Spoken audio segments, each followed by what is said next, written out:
നമ്മുടെ Perinthalmanna city hospital city എന്നൊക്കെ അറിയപ്പെടും. വലിയ ടൗണാണ്. പക്ഷെ അവിടുത്തെ ഒരു നെഗറ്റീവ് എന്ന് പറഞ്ഞാൽ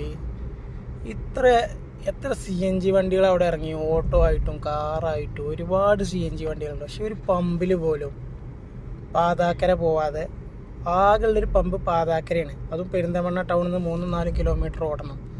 ഈ ടൗണിൽ എത്ര പമ്പുണ്ട്? ഇവർ ഇതുവരെ ആയിട്ട് ഒരു പമ്പിലും CNG കൊണ്ടുവന്നിട്ടില്ല. എന്ത് കഷ്ടമാണ്. CNG വണ്ടി എടുക്കണ പോലെ എന്ത് ബുദ്ധിമുട്ടിയിട്ടാണ് പോകണമെന്ന് വിചാരിച്ചിട്ട്. എപ്പോഴും പെരിന്തൽമണ്ണ, ഇപ്പോൾ മണ്ണാർക്കാട്, അലനല്ലൂർ, കോട്ടോപ്പാടം, അതേമാതിരി മേലാറ്റൂർ, ഈ ഭാഗത്തുള്ള ആളുകളൊക്കെ വരുന്നത് ഈ പാതാക്കരേക്കാണ്.